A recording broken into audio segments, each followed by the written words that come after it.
देख रहे हैं आपका चैनल। कुठाड़ कांग्रेस इकाई के कार्यकर्ता दून विधानसभा क्षेत्र के नवनिर्वाचित विधायक चौधरी राम कुमार को बधाई देने के लिए उनके निवास स्थान संडौली पहुंचे, जहां कांग्रेस कार्यकर्ताओं ने फूल मालाएं पहनाकर चौधरी राम कुमार का सम्मान किया और साथ ही उनके उज्जवल राजनीतिक भविष्य के लिए शुभकामनाएं भी दी।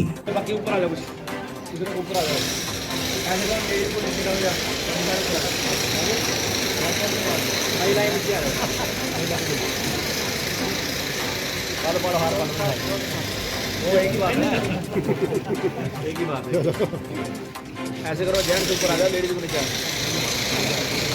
जेंट्स सारे ऊपर आ जाओ।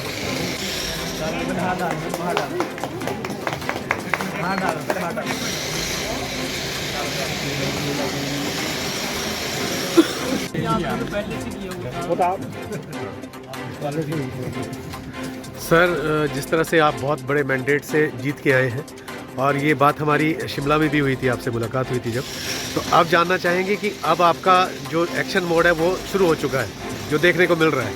लेकिन जिस तरह से अभी कुछ एक विभाग पहाड़ी क्षेत्रों में भी डी नोटिफाइड हुए हैं, उसके विषय में आप क्या करेंगे और अगला कदम क्या रहेगा आपका? इसके विषय में ये मामला माननीय मुख्यमंत्री के ध्यान में लाएंगे, उनके ध्यान में है, क्योंकि पिछली गवर्नमेंट ने कई स्कूल जहाँ बच्चे नहीं है वो खुले हुए हैं, तो इसलिए इनको ये रिव्यू करके इन्होंने डी नोटिफाई किया और जो दफ्तर रिक्वायर्ड होंगे उन ऑफिस को दोबारा जो है हमारी सरकार रिओपन करेगी। हम लोग माननीय मुख्यमंत्री सभी विधायकों एक जगह नहीं हुआ है, पूरे हिमाचल में हुआ है, तो सभी विधायक जो सामूहिक रूप से मिलेंगे भी, और इसमें कोई घबराने वाली बात नहीं है। कुछ चीज़ डी नोटिफाई होगी, दोबारा नोटिफाई नहीं होगी। एक चीज़ें हमने पहले दी हुई है, तो इन्होंने ये नोटिफिकेशन का ढोंग भी किया। अब डिवीजन की बात की इन्होंने, ब्लॉक की बात की है। ब्लॉक की सेक्शन सेंटर से आती है, यहाँ पे बीजेपी की सरकार थी, सेंटर में बीजेपी की सरकार थी, लेकिन केंद्र ने अभी तक इनको एनओसी नहीं दिया हुआ है।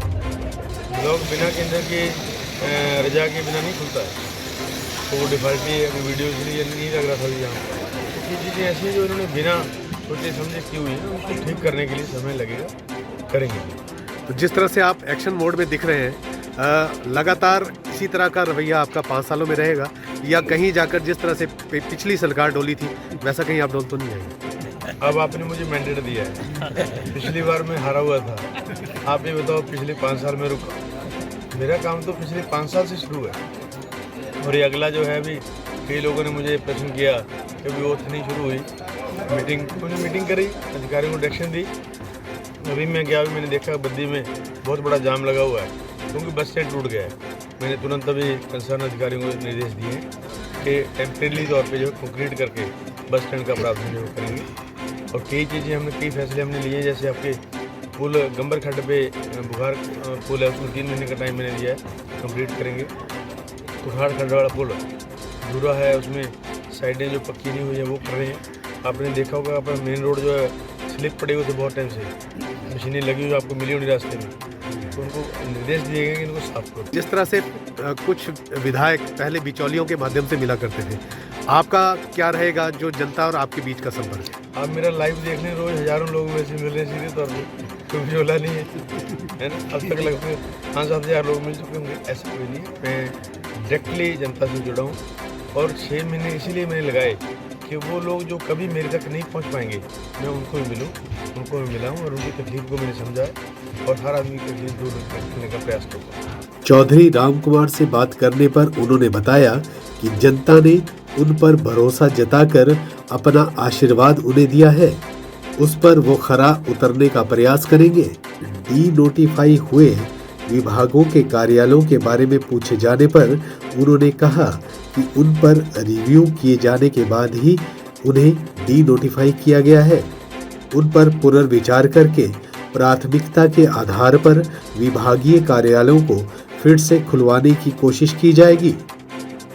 उन्होंने कहा कि उनकी विधानसभा क्षेत्र का कोई भी व्यक्ति बिना किसी बिचौलिए की सिफारिश के उनसे सीधा आकर मिल सकता है। वे सभी के कार्य करवाने के लिए हमेशा प्रयासरत रहेंगे। कुठाड़ जिला सोलन से आपका चैनल न्यूज के लिए राजीव खामोश की रिपोर्ट।